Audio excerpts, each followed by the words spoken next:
Hi friends, എൻ്റെ പുറകിൽ കാണുന്നത് നമ്മൾ ആദ്യം ഒരുപാട് ഗപ്പികളെ വളർത്തുന്ന ഒരു കുളമായിരുന്നു കേട്ടോ. ഇപ്പോൾ ഇതിൽ നോട്ടൊക്കെ പറ്റ കുറഞ്ഞപ്പോൾ ഇതിലുള്ള മീനുകളൊക്കെ കുറേ ചത്തുപോയിട്ടുണ്ട്. അപ്പോൾ ഇനി ഇതിൽ പുതിയതായിട്ട് എന്തിനെങ്കിലും ഒന്നിനെ വളർത്താമെന്ന് വിചാരിച്ചിട്ട് ഞാനിത് ഒന്ന് ക്ലീൻ ചെയ്തെടുക്കാൻ വേണ്ടി പോവുകയാണ്. അത് കഴിഞ്ഞിട്ട് ഇതിൽ കുറച്ച് വെള്ളം നിറച്ചിട്ട് വേണം നമ്മൾ ഇതിൽ പുതിയതായിട്ട് എന്തെങ്കിലും ഒരു മീനെ ഇടാൻ. അപ്പോൾ നമുക്ക് ആദ്യം ഈ കുളം ഒന്ന് ക്ലീൻ ആക്കി എടുക്കാം.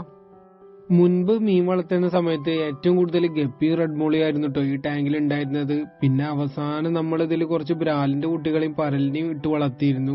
ഇപ്പൊ ഏകദേശം വെള്ളം വറ്റിച്ചപ്പോൾ നമുക്ക് ഇന്ന് കിട്ടിയിട്ടുള്ളത് ആകെ 3 ഗപ്പിയും 3 റെഡ് മോളിയും കുറച്ച് പരലുകളും മാത്രമാണ് കേട്ടോ.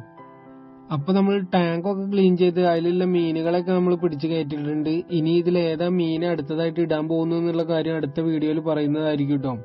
വീഡിയോ ഇഷ്ടപ്പെട്ടിട്ടുണ്ടെങ്കിൽ ലൈക്ക് ചെയ്യാനും അതുപോലെ തന്നെ ചാനൽ ആദ്യമായിട്ട് കാണുന്നവരുണ്ടെങ്കിൽ ഒന്ന് സബ്സ്ക്രൈബ് ചെയ്യാനും സപ്പോർട്ട് ചെയ്യാനും മറക്കരുത്.